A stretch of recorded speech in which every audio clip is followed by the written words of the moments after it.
क्रांती news अन्याय, अत्याचार, बेकायदेशीर कृत्य करणाऱ्या विरुद्ध शोषित पीडित न्याय देणारा एकच आवाज.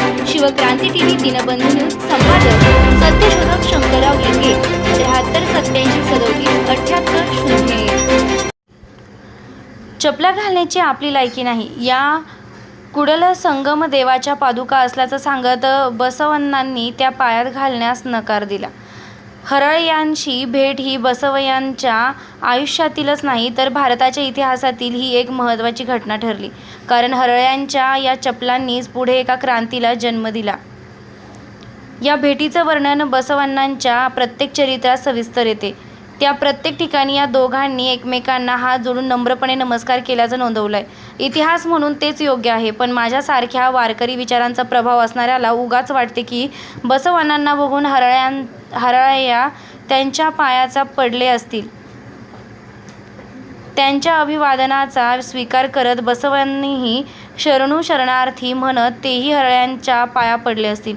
त्यामुळेच ती एक क्रांतिकारक कृती ठरली असावी. त्यामुळे स्वतःच्या कातडीचे जोडे करून देणे ही कृतज्ञतेची सर्वकालीन परिसीमा हरळय्यांनी प्रत्यक्षात आणली असावी. रामकृष्ण हरी म्हणत जात धर्म पैसा प्रतिष्ठा न पाहता एकमेकांच्या पायी लागण्याच्या वारकरी परंपरेची मुळे या शरणू शरणार्थींमध्ये शोधावी लागतात. इतिहासाच्या संदर्भ साधनात हे पाया पडणे नसले तरी या भेटीने इतिहास घडवलाच. बसवण्णांना पाण्यात पाहणाऱ्या मधुवरस नावाच्या ब्राह्मण मंत्र्यानं हरळ्यांनी बनवलेले जोडे पायात घालण्याचा प्रयत्न केला. त्यामुळे त्याच्या अंगाची आग होऊ लागली.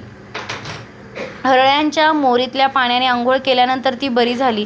त्यामुळे सगळा अहंकार गळून पडला आणि मधुवरस बसवण्णांच्या विचारांचे अनुयायी म्हणजे शरण बनले. शरण म्हणजे इथल्या भाषेत संतच. अशा वेळेत तुकोबारायांचे शिष्य रामेश्वर भट्ट वाघोलीकर आठवतात. जातीच्या अहंकारामुळे रामेश्वर भट्ट तुकोबांचा द्वेष करायचे. त्यामुळे फकीर अनगडशहा बाबांनी त्यांना अंगांचा दाह होण्याचा शाप दिला. त्यानंतर रामेश्वर भट्ट आळंदीला जाऊन ज्ञानेश्वर माऊलींच्या समाधीसमोर धरण करून बसले. शेवटी माऊलींनीच आपण आणि तुकोबा एक असल्याचं सांगितलं. रामेश्वर भट्टांचा जातद्वेष संपला आणि ते सगळी जगरहाटी तोडून तुकोबांना आपला गुरु मानू लागले. शरण होण्यासाठी किंवा वारकरी होण्यासाठी डिकास्ट होणे ही पूर्वअट होती आणि आजही आहे. त्याशिवाय बसवण्णांचे किंवा तुकोबारायांचेही होताच येत नाही. मधुवरस डिस्कास्ट होऊन बसवण्णांचे झाले. बसवण्णांप्रती त्यांची निष्ठा इतकी होती की त्यांनी आपली मुलगी कलावंतीचं लग्न हरळ्यांचा मुलगा शीलवंत यांच्याशी लावून दिलं. परिणामी आखरीत घडलं. वर्णाश्रम धर्म बुडवल्याच्या आरोपात हरळ्या